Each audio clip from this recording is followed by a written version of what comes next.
Thank you for coming out to the ChiTeen Lit Fest at the Dunning Branch. Please join me in welcoming local author, podcaster, and creator of the 92nd Newbery Film Festival, James Kennedy. Thank you. Thank you very much for having me here at the Dunning Branch for the ChiTeen Lit Fest. My name is James Kennedy, and I'm the author of this book, The Order of Odd Fish, and this new book, Dare to Know. And I have to say, I've done a lot of presentations like this, but every time I do them, I'm kind of always overcome with this sense of dread and horror and despair. Because what grade are you in? Eighth, great. I used to be a teacher of 6th, 7th, and 8th graders a long time ago. First thing, please. It was 1995.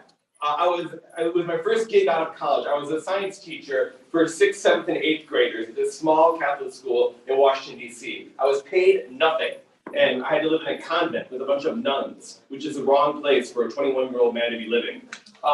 That's what I looked like back then. Go forward again. And that's me. But I had a terrible secret, something I couldn't even admit, even to myself, and that is that, again, I was a terrible teacher. I did not know what I was doing. I did not know how to keep the attention of the audience, that my students. I didn't really, quite have a handle on what I was teaching. Go forward again. There I am teaching. Go forward. Those are clearly, go forward.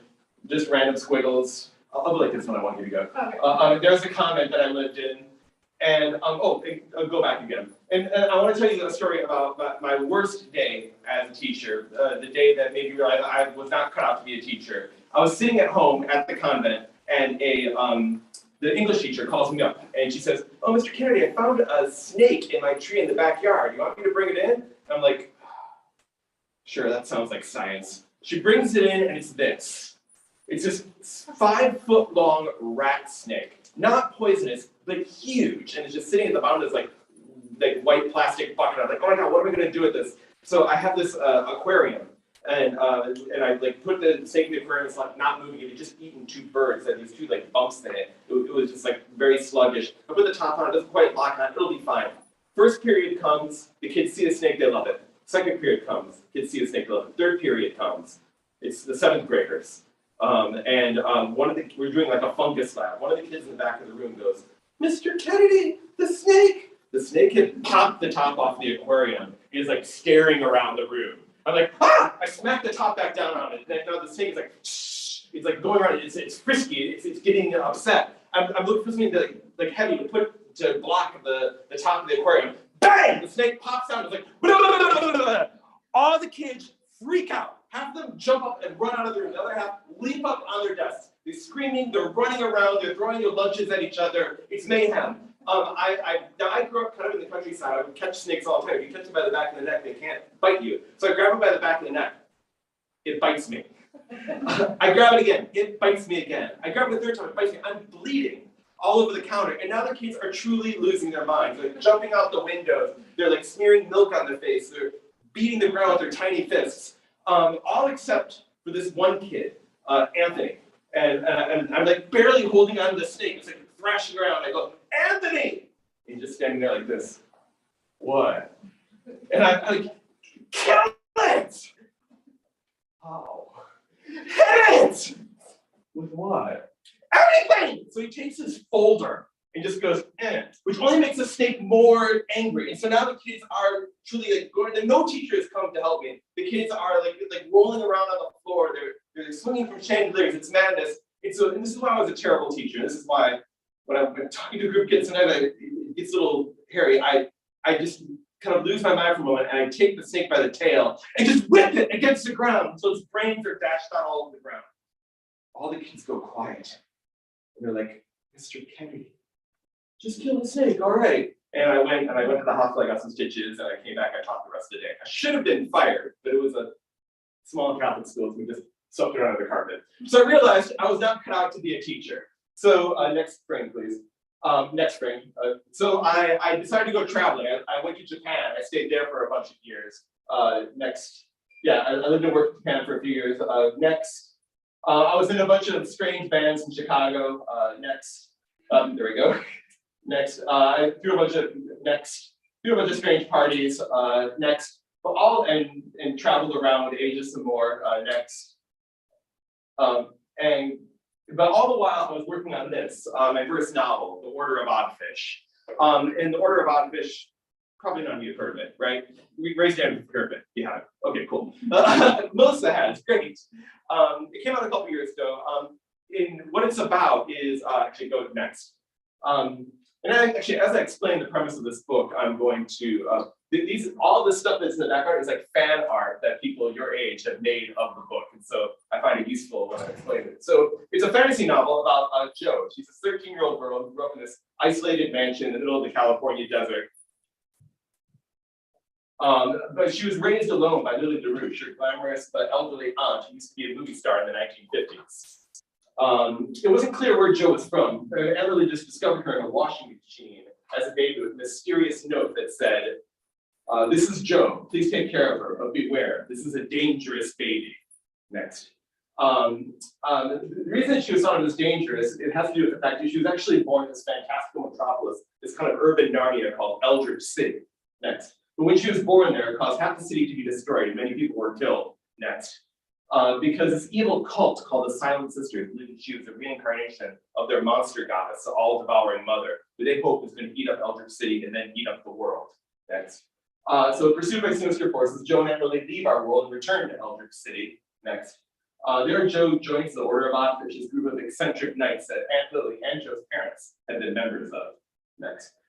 Each knight is an expert in some weird, useless branch of knowledge. Like one knight studies unusual smells. Another knight studies ludicrous weaponry. Another knight studies the science and art of dithering, wasting time, and so on. Next. Jo falls in love with Eldritch City. She goes on adventures exploring the city. She goes on quests on flying armored ostriches. She makes friends and enemies. Next. Including this group of 3-foot-tall, very well-dressed, talking cockroach butlers. Next. But Jo can't tell anybody who she really is, or else not even her new best friend, or else everybody in the city will turn against her just as they have when she was a baby and tear her limb from them. Next. But Jo finds to her horror, she is really little by little turning into the monster the Silent Sisters said she'd become. Next. And she must find a way to stop this prophecy before it comes true, before she turns into the monster that will destroy Eldritch City and the world. Next. So if Harry Potter is the boy who lived, next, Jo is secretly the girl who killed, and she has to stop it from happening again. Next. So that's what that's about. So I was thinking maybe I should do a short reading from it, and then we'll kind of talk a little bit more about the book and like the writing life, and then we'll get into the activity. Sounds great. Okay. So I was can I see go forward this one? Let's see what's next. Okay, go back. So in this scene, Jo, the main character, she is a squire, which is like a knight in training. And in this scene, all the squires and knights are going into the city to hunt for this monster called the Schwank. And Sir Festus, who's in charge of ludicrous weaponry, believes this is one of the prime opportunity to use one of the weapons in his collection. So I'll start here. Umberto had finished distributing the weapons to the squires. Each weapon was unlike the others. Some were unlike anything else on Earth. Ian was given a tiny, thin, jewel-encrusted tube. Daphne held a damp mass of prickly fur between her thumb and forefinger, looking confused over what to do next. And Dugan was unsuccessfully wrestling with a weapon that resembled a hissing, gurgling clump of old computer parts. "Of course," said Sir Festus breezily, "it's only fair to warn you that I have little idea how these weapons work, or what they actually do." You don't know what these weapons do?" said Albert. "I was hoping you'd help me figure that out. Well, I do know about some of them." Sir Festus took the spiky gun from Jo. "This is one of the most impressive weapons in my arsenal, and a personal favorite. A long-range, triple accuracy, apology gun." "That doesn't sound so impressive," said Jo. "Are you off your head, girl? The apology gun is most impressive. Quite ancient. This little lovely goes back to the legendary war between the Vondorians and the Snoo-Smids, known to history as the Very Polite War." By now, Jo could tell when Sir Festus was about to launch into one of his long, confusing, tedious stories. His mustache perked up, he licked his lips, and he wiggled his fingers with delight, beginning, "The Vondorians were renowned throughout the ancient world for their etiquette. Their civilization had a proper way to do everything, from opening a door to proposing marriage. Their entire lives became elaborate ceremonies, which were required to recite a certain 1,000-line poem every time you bumped into someone in the street, or do a traditional dance whenever you took off your hat. Every action of a Vondorian was ritualized and beautiful. But then the Vondorians came up against the snoo snids. The snoo snids were ruthlessly, dangerously polite. They were masters of the deadly thank you note, the murderous curtsy, the lethal tea party. It was said that some snoo snids were, wait, hold on. Some snoo snid assassins are so charming and courteous that their victims would literally die of tact. So when the snoo snids declared war on the Vondorians because of a disagreement over the placement of a soup spoon at a diplomatic dinner, it was one of the strangest wars in history. Luckily, some artifacts of that war still survive, such as the apology gun. I still don't understand what it does, said Joe. There were many great battles in the very polite war, said Sir Festus, but so many improper things happened in those battles that both sides were bound by etiquette to continually apologize for what they were doing. The apologies on either side grew more extravagant and effusive as the entire war degenerated into chaotic mass apologies, an ugly free-for-all of manners. Imagine the horror. Thousands of soldiers charging towards each other, saying they're very sorry, and then running away before they could hear their opponent's apology. The war was stalemated like this for years, until the Vondorians invented the apology gun. Why? Said Joe. Watch. Sir Festus pointed the gun at Colonel Korsakov. It was a pow, a puff of blue smoke, and a small tube of paper flew out and bounced off of Korsakov's chest. Colonel Korsakov picked up the tube, unscrolled it, and read aloud, "Sorry." "Thank you, Sir Festus. Apology accepted." "You're welcome," said Sir Festus, bowing. "See, very civilized. This baby can shoot up to 300 apologies per second. Pretty devastating stuff." "But what good did that do in the war?" said Albert. "Ah," said Sir Festus, "the apologies were extremely sarcastic." A brilliant strategy, nodded Korsakov. Sir Festus showed Joe a small dial. "You can adjust this knob from sincere to sarcastic, depending on the type of apologies you want to fire. Because of the overwhelming number of apologies Vondorians made, and the withering sarcasm of each apology, the Vondorians swiftly crushed the snoo snids and won the war." Joe said, "But what good will this be against fighting the Schwenk?" "Oh, against the Schwenk? None at all." "Wait, what about these other weapons?" "Utterly useless." "Wait, why are we using them?" "Style, my girl. Style." Okay, so I noticed after this book came out that I started getting a lot of strange fan art for it. I wanted to share some of it with you because some of it is impressive and some of it is like funny and some of it is disturbing. For instance, this is a cake that a kid in Florida made. There's a scene in the book which a giant fish heaves itself out of the ocean and vomits out this building. And you can tell the artist really worked hard to make the frosting glisten in an appropriately vomitous manner. It's like the most impressive and least appetizing cake I've ever seen. Next, please. Some people from Chicago made a beer based on the villain of the book, the Belgian prankster. The Belgian prankster is this 6-foot-tall, terrifying man who's always wearing green ski goggles, a ratty fur coat, and a rawhide diaper. And he goes around the world doing these terrifying, insane pranks. Like at one point, he turns the Eiffel Tower upside down, or he sets loose 10,000 Bichon Frise puppies on the streets of Osaka, Japan, or he fills the Grand Canyon with pistachio pudding. And yeah, there it is. And so actually go back for a second. So these people brewed this beer based on it, and I went and I tasted it, and it was delicious. Okay, go ahead. And then next. And then here's something. In the first scene of the book, there is a big costume party, and at this palace out in the California desert, and this person did like this amazing painting of the costume party, and all the costumes that I mentioned are in there. So the person dressed as a spaceman, person dressed as an eggplant, person dressed as a hedgehog. And I wondered at first why the person made that hedgehog blue. Does anybody have any ideas? What's that? It's iconic. Yeah, I think it's like Sonic, but I think the person like just assumed that all hedgehogs were blue. I don't know. So go on, next one, please. This is Una Luch. She was like the head of the mafia in Elgin City. She's like this very tough, giant old lady who's always carried around in this gigantic throne by her similarly tough daughters. You can see trailing behind her on a leash is her husband, Fifnit, who's a perpetually terrified man, only speaks in soft meeps and whimpers. Next. And here's another, this was done by somebody at the school, the artist did too, picture of Joe, the main character, go on. One kid from Indiana did 28 illustrations, one for each chapter of the book. Was kind of mixed media, cut paper style that I thought was really original and impressive. Go ahead. There's a schwenk in the scene we just read, and like the fish vomiting up the building. Next. Oh, this was very strange. That scene that I just read to you of the apology gun. I was sitting at home and I got an email. This girl who lived in like rural Illinois. She's like, "Oh, I made some fan art of your book. Do you want me to bring it over?" I'm like, "Sure." 3 hours later, ding dong, a door opens and there's this like big 5'10" girl in all black with like black hair, this goth kid who's holding this, and she's like, "I made you your gun." I'm like, oh my God, I'm gonna die. But what it was the apology gun from the scene that I had just read, and she had welded it in her garage. So goth girls who weld, who knew?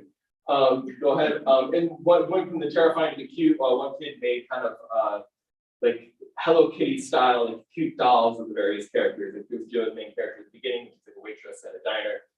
She is towards the end when she's in her costume armor before this big duel. So I was wondering what I was going to do to kind of honor all this crazy fan art that I got. Go ahead. Oh yeah, there's Joe and her opponent for the same scene, the duel. So go ahead, another one. Yeah, another thing. Yeah, so what we did is that me and my friends got together, and in Chicago we had this Order of Oddfish fan art gallery show, but also it was a dance party. And what it was is people came dressed up as different characters in the book, and they kind of recreated this scene. About like 300 or so people came to this. It was also art show. All the art that I've shown you and a lot more was like put up, and all these people were in costume of characters from the book. Go ahead. And so it started out as like a normal kind of art show. And like I got to meet a lot of the artists, some who came from many states away. Next, like there's one of them with her art. Go forward. That's a kid who made all those. That's 28 different cut paper drawings. Go ahead. This girl made a giant fish. You can see like the building inside it. Go ahead. And then at midnight, we got all the people together, and there was a scene in the book where there's a gigantic duel. And so what we decided to do is recreate that duel scene. We had people came as characters from the book, and we put them in this dome, the Dome of Doom, and we had them battle dance at each other. And whoever won each dance went on to the next round. The one rule that you couldn't touch. And the person who won the whole thing, we put her on an altar and tore off her heart. Like not her actual heart, a cow's heart, the butcher's. And I went, ah, and everybody went, yay. So yeah, and so it started out with this kind of ritual, which you carried this monster down the stairs. Go ahead. And there's this kind of circus punk rock marching band playing. Go ahead. And then the fights began. Go ahead. And there's something like battle dancing pose. Go ahead. 2 people facing off in the Dome of Doom. Yeah, we go again. Next. And actually, there's 2 squids fighting off somebody dressed as like a jellyfish. Go ahead. Actually, just to give you an idea of what that was like, I think I'm going to play one of the videos. So this is a scene at the party in which 2 people are, the 2 people fighting in this scene are a guy dressed as a character that he made up called Tex-Mex Party Mix, and the woman is dressed as somebody named Indestructa. So let's see who wins this fight.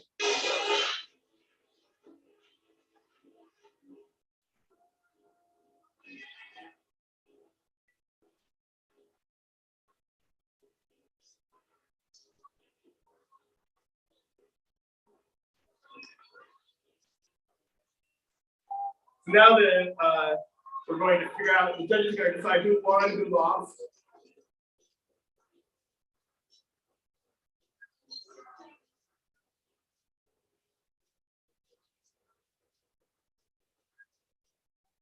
All right, and now the judges are going to decide who won, and it goes to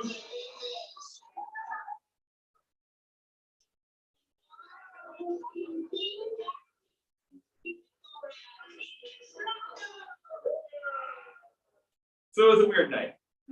I realize I've been kind of talking nonstop for like a half hour. Does anybody have any questions or comments or objections before we go on? Or just like, what have I been looking at? Nothing.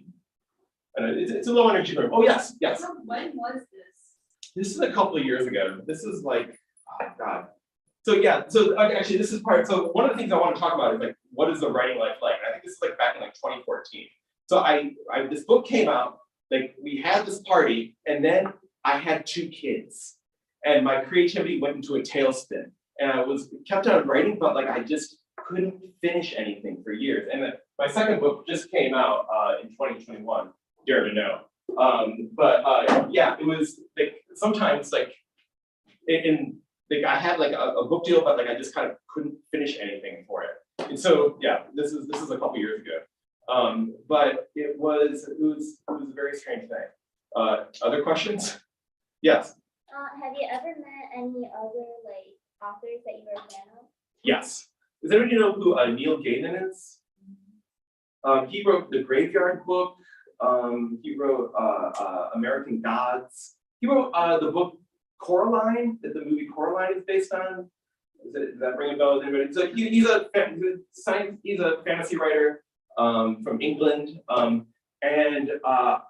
I really like this guy. I thought that he was very talented. And in 2010, when my book came out, his book, the Graveyard Book, came out that year, and he won the Newbery Medal. Do you know what the Newbery Medal is? It's like the award for the best kids book from that year. He won it, and I did not win anything, and I was outraged because I feel I should win everything.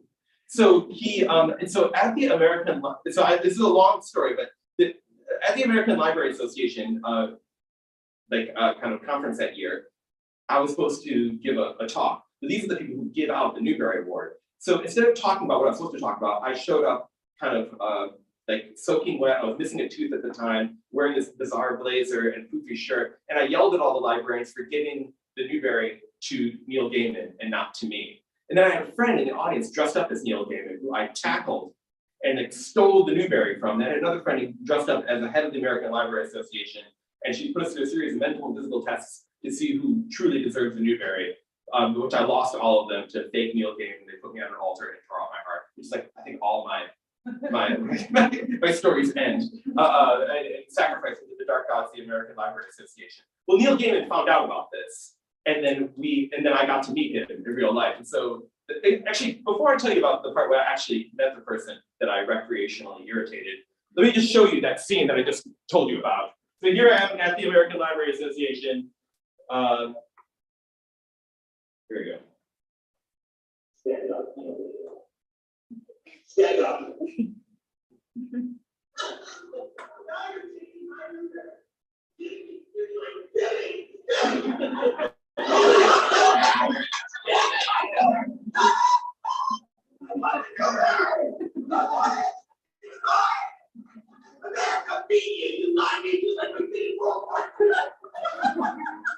So yeah.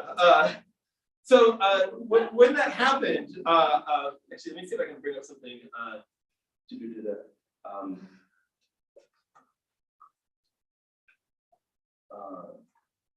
When that happened, so he like blogged about it, and then like we started emailing back and forth. And then when he came and spoke in Chicago, I like opened for him when he was doing a reading, and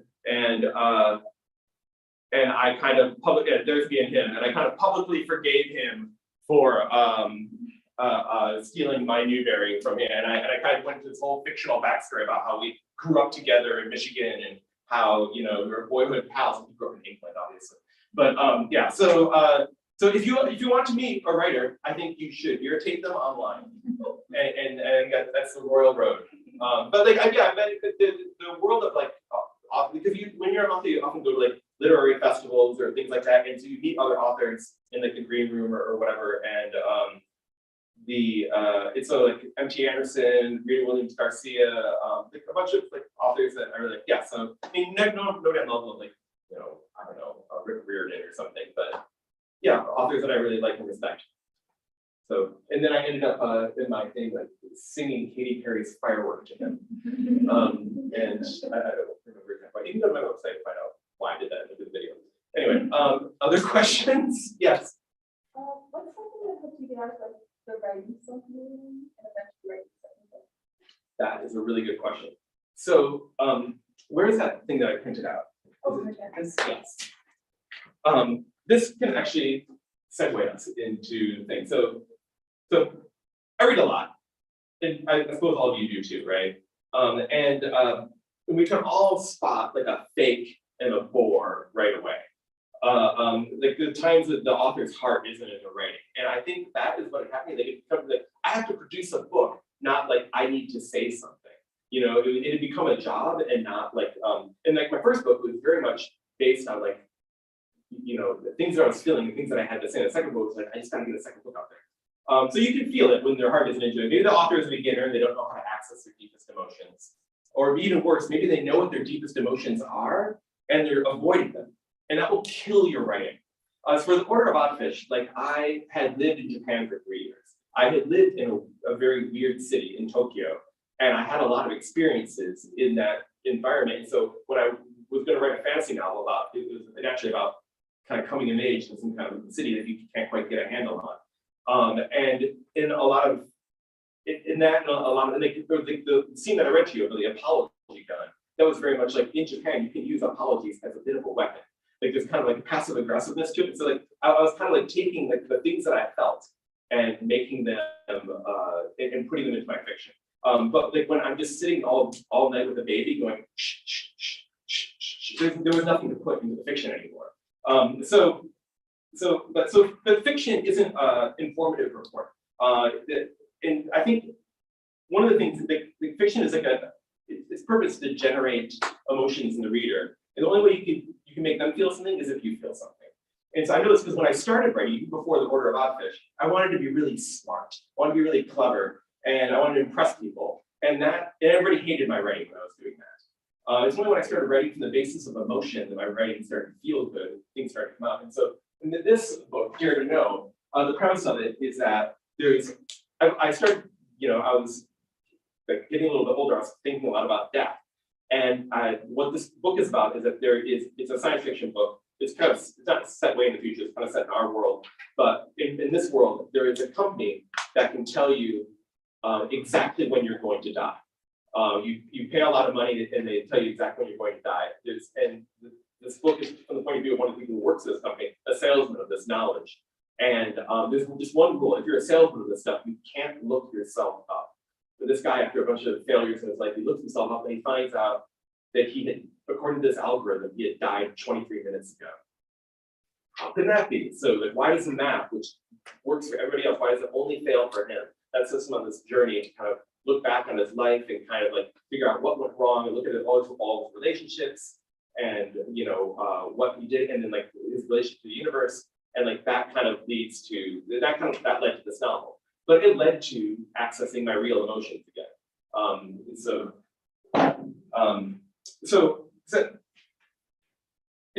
like I was saying, it's only when I started writing from the basis of emotion that writing got good again. And so for this writing exercise, this is a trick that I picked up from Ray Bradbury. And does anyone know who Ray Bradbury is? It's a science fiction writer from like the 50s, 60s. He like died in the 90s, I think. And I did this, and this really helped me. Does everybody have like pen, paper, and stuff? Just like one paper is fine and one pen. As an exercise, it doesn't have to be long. It's like 5 minutes. And I'll give you a couple examples of my life before we do this. I just want you to write down 3 things that you hate or fear or are ashamed of, or a time of your life that you were really scared. And not like a fear like, oh, I'm afraid of heights, but like some specific thing that happened to you. Like you don't have to show anyone. In fact, maybe it's better that you don't. Just allow yourself to be totally honest. That's how you get to something specific. So, and tied to a specific moment or memory in your life, like not like I'm afraid of public speaking, like, oh, there was this time I remember in 2nd grade, I had to get up in front of everybody and recite a poem, and then I tripped over my words, and this happened. And I remember how, and then once you tie it into a specific memory from your life and how you felt something very deeply, and it doesn't have to be something you hate or are afraid of, it can be something, a time you're really, really happy. But once you key into that one specific time, then a lot of little details are caught. Like, oh yeah, I remember the classroom smelled like raisins. I was wearing that coat that day that had like the little like thing in here that when I went like this, it made that weird little rubbing noise. And that's where like the art comes in. So for instance, I remember here's a time in my life I was very scared. It was like 1st grade, and I was thinking like shining in my eye. I was just gonna say, Yeah. color. Yeah, hold on, let me get back to that. Yeah, I think I'm dazzled right now. Where to go? There we go. When I was a kid, I'm still dazzling myself. Yeah, now I'm fine. So when I was a kid, I was at school and I would take a bus home, and all the buses were late. And I was like, I'm a kindergarten or first grade, and I was terrified. I thought that I was never going to get home. I think I was a very gullible and naive child. And I was just like crying and crying. And the teacher was like, well, what's wrong? I was like, and I couldn't express to the teacher like the hugeness of my feeling that I'm never going to get home again. So I just said, I'm never going to eat Raisin Bran again. Because I thought that my house was the only place you could get Raisin Bran or something like that. And I just remember that very specific memory, that completely desolate emotion and no way to express it other than like, I can't have this specific cereal anymore. So find some like emotional moment in your life and just like write it down. You don't have to like write down a beautiful short story or something like that, but just like take like, I don't know, 3 or 4 minutes just to write something like that. Some like ultra intense, like a time that you were afraid or a time that you were super happy or something like that. And you will find that this might be the seed of the thing that might be the thing that you actually write. Because my feeling of like walking around completely like joyfully happy in the streets of Tokyo is kind of what partially led to the Order of Odd Fish. Just like, oh my gosh, there's this amazing city and like all these things around me that I can learn about. There was like this particular fish market that I would go into, and people were like auctioning off the fish and yelling in languages I couldn't understand, and all these like creatures that I had never even seen before.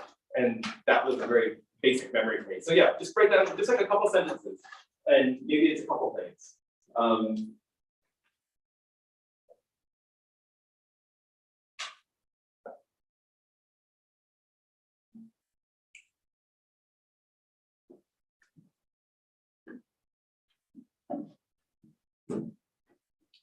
You don't have to necessarily write down something that's traumatic. Maybe that would be too heavy.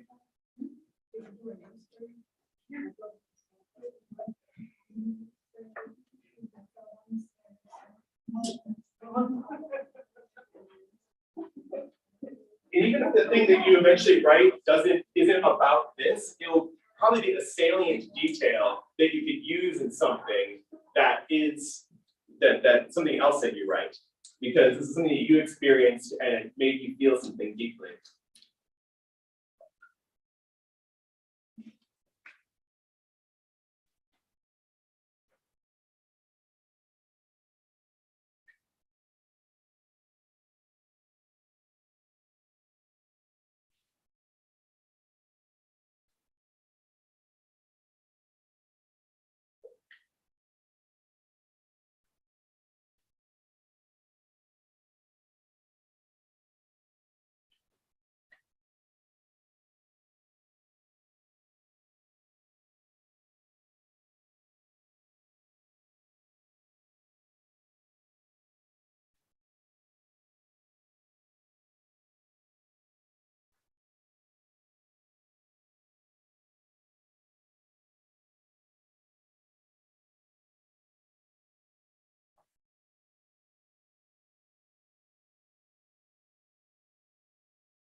we'll like wrap it up in 2 minutes at 5:45.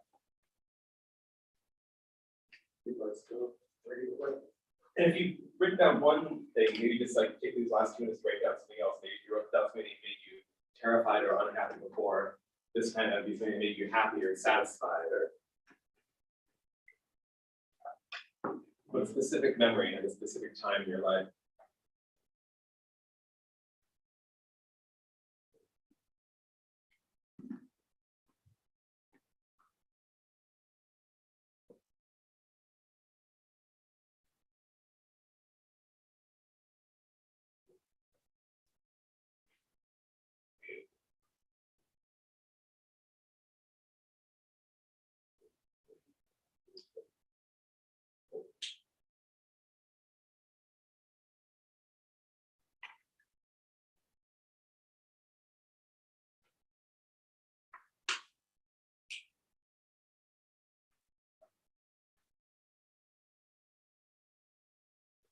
All right, does anybody want to share like something that they wrote? Or I mean, you don't have to. I realize that by for nature it might be intimate information, but like yeah, yes.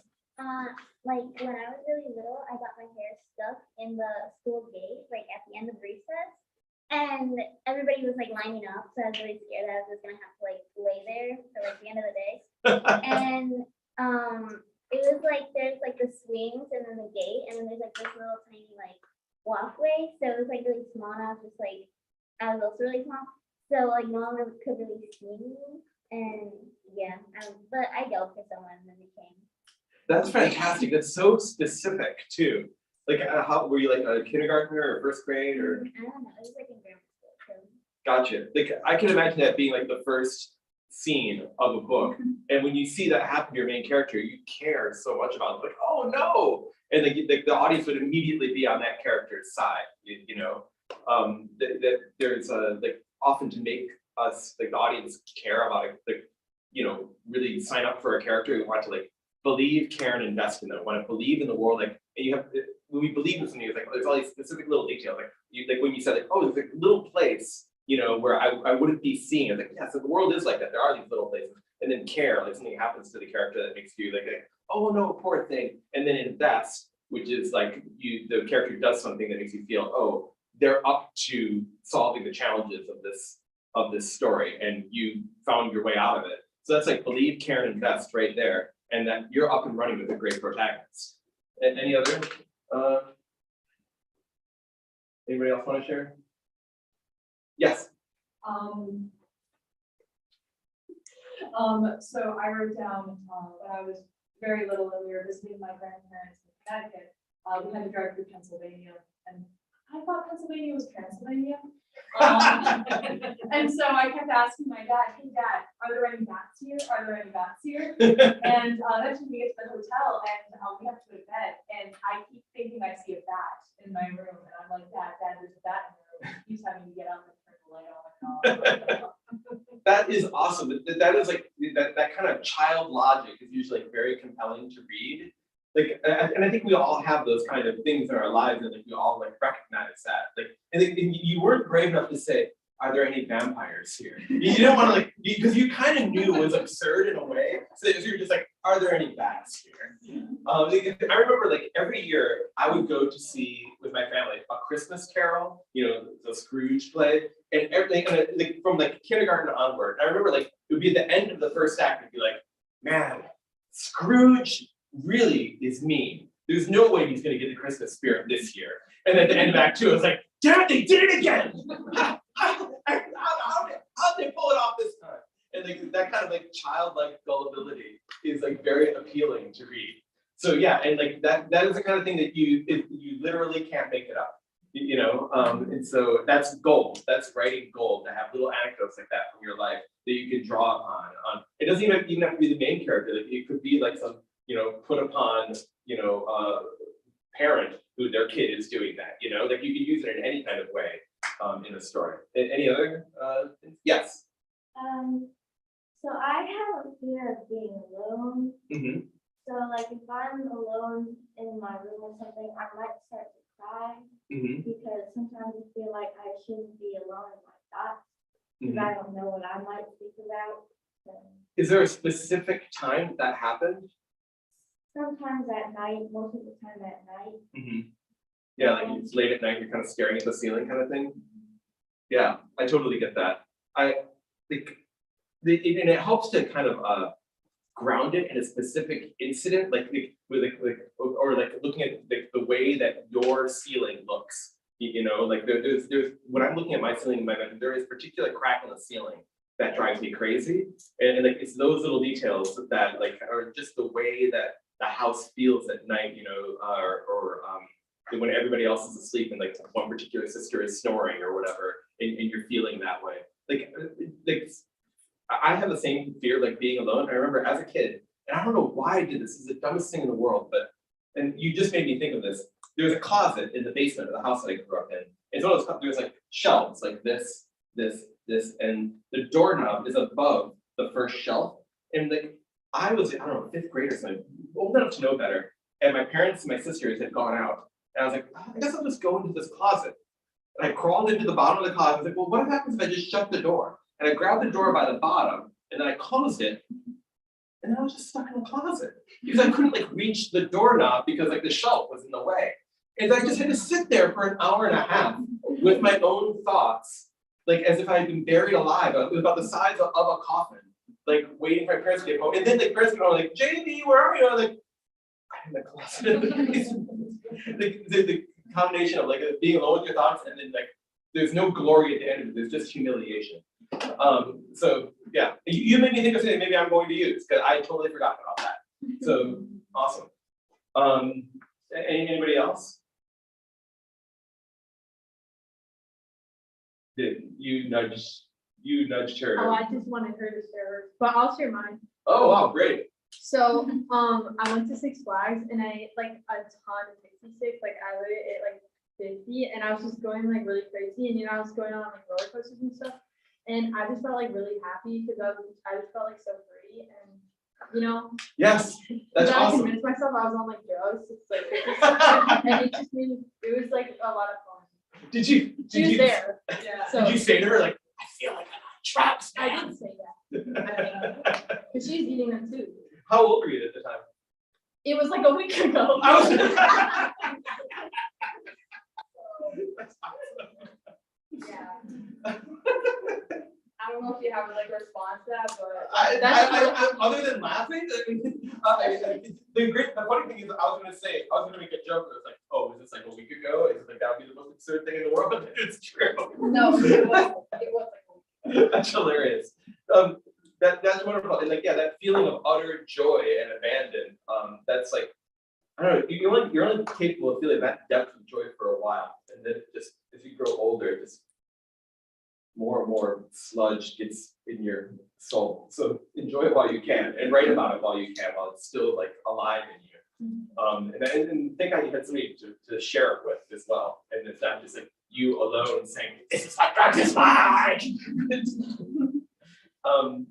Anybody else? Actually, as we're talking about like being a kid, and actually, could you like start advancing this again? That reminded me of, here's something that I kind of sometimes show. Oh, actually, you know what? Before we go on, right there. So sometimes people ask me, where do you get your ideas? Like that's like the number one kind of question I get if I do presentations. And one of the number one places you can find it are, there's 3 places where I find it. So number one is like in your emotions, your own emotional memory. And number 2, it's kind of keeping your eye, number 2 is like listening to your friends, because your friends are going to say ridiculous things all the time. They're going to make for great dialogue. And the great thing is they will have forgotten that they said it. And so you can just plagiarize reality and nobody, and they'll be none the wiser. For instance, advance it. This is my best friend in college. His name was Lael Greenleaf Bucheever Tyler from Anchorage, Alaska. And he was one of the strangest people I ever met. And he would constantly say bizarre things. And I was saying to myself, I never read a book with something like that in it. For instance, there's a scene in the book in which these people, in the Order of Oddfish, which people are yelling back and forth these like ridiculous, over-the-top insults and threats at each other as part of like this ritual, this dueling ritual. And the place that came from is just like listening to this guy, because what he would do is always leave these terrifying threats on my voicemail. So this is like before everybody had a cell phone. I was in college. I would go back to my dorm. I'd see like the light blink on my phone. I pick up the phone and be a voicemail from Dale Tyler and say, first you're gonna cut off your lip. So there's just a thin layer of lip. And then I'm going to like, what on earth? And I go onto the quad and I see him there. And I'd be like, Lale, did you see the threat on my voicemail? And he's like, I don't know what you're talking about.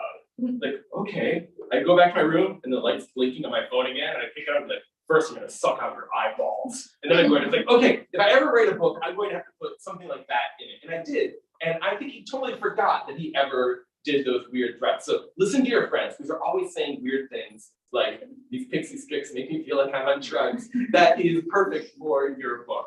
Another place where I've can you go for it? Go for it again.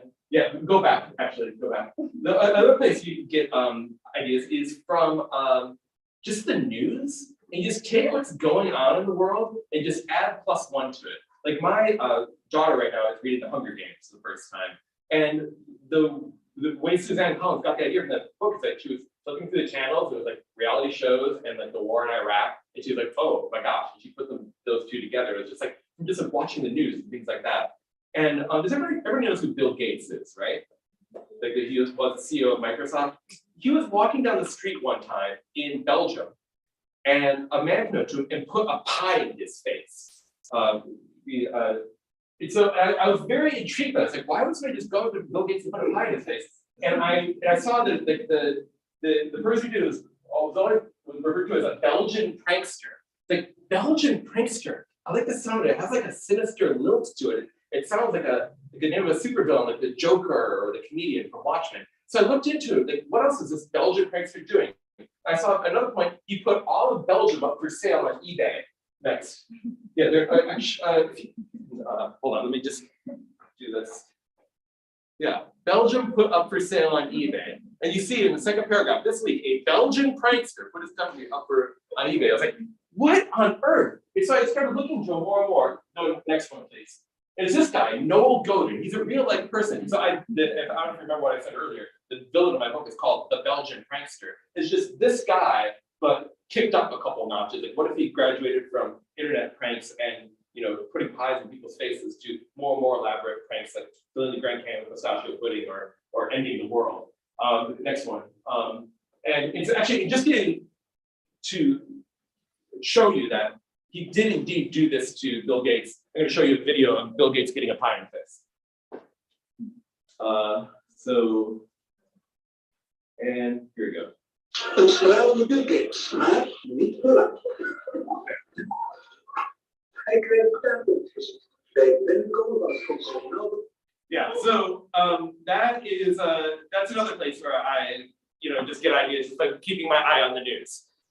So things like my friends say, actual emotional experiences and what's happening in the world +1 is where a lot of ideas come from. Any other questions before maybe I go on to another thing? Yes. Yes? Did you have something? No. Okay. Sometimes people feel not confident in their writing. And they feel like, oh, I write something and it's no good, like I'll never get published or like this. I just want to say that as long as you keep writing, you can eventually have something that is worth reading. And one of the things what I want to share right now is the first book that I ever wrote. I wrote it when I was in 2nd grade, and it is the worst thing ever written. And I sometimes show it to people to show, like, no matter how bad you are starting out, you can eventually become a published writer. So let me, so this is what I looked like when I wrote it. There's me with my friend Dave Mancini. And the name of the book is, it's kind of out of focus. Hold on. There we go. The Strange Ship. All right, so let's enjoy together the worst book ever made that I made when I was, it said, okay, go forward. November 3rd, actually go back. So November 3rd, 1980, it shows you how old I am. So go forward. Okay, The Strange Ship. Go forward. Okay, a long time ago, money men explored outer space. I don't know why, already it's confusing. Why are they called money men? It's never explained. Go ahead. Let's see. I think we need to bring this forward a little bit. Sure. We can, there. So they found a ghost. Can we turn off these lights actually? Can I turn this on? We just won't see. Yeah, that's fine. I'm not vain. Good. They found a ghost ship. They went inside to look. They saw a big creature. One money person screamed in terror. The other one shot the creature. Already we got a lot of problems here.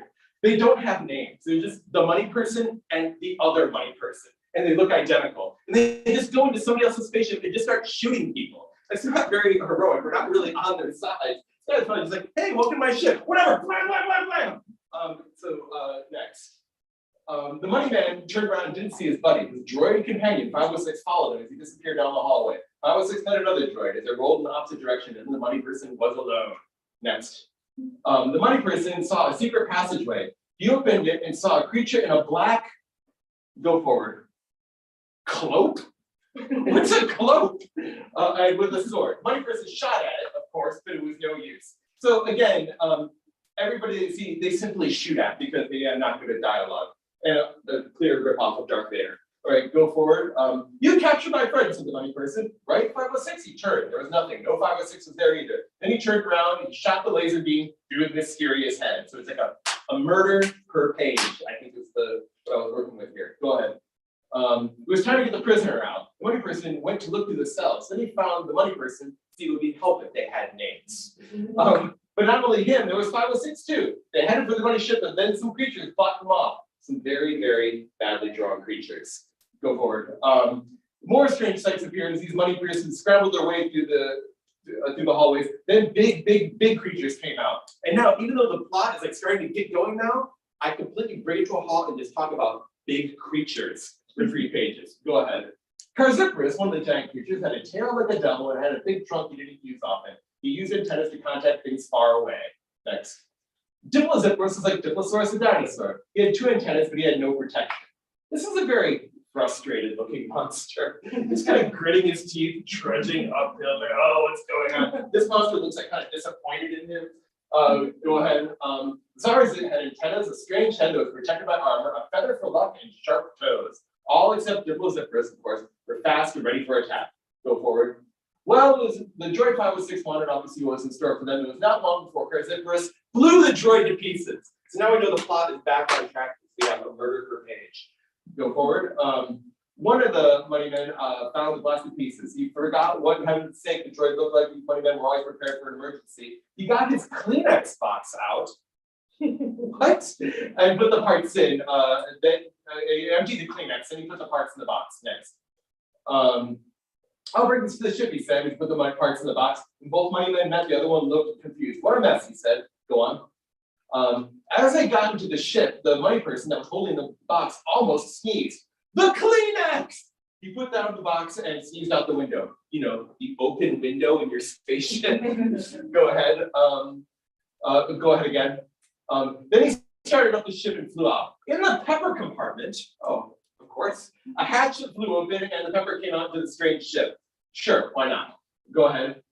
Everyone sneezed in the ship. They all wanted at least one piece of Kleenex, so it was on the floor. We talked really into it, like, oh, my A story and my B story are coming together. It's all making sense now. Go ahead. Then they sneezed so powerful, the whole ship exploded. We did it, said one money person. The other one said, did what? The ship had a self-destruction. You mean a self-sneeze, said the other. A joke that makes no sense. Go forward. The end. So, even though that is the worst thing ever written, you can eventually write something that's worth reading if you keep to your emotions, listen to your friends, and pay attention to the world around you. Thank you, I'm James Kennedy.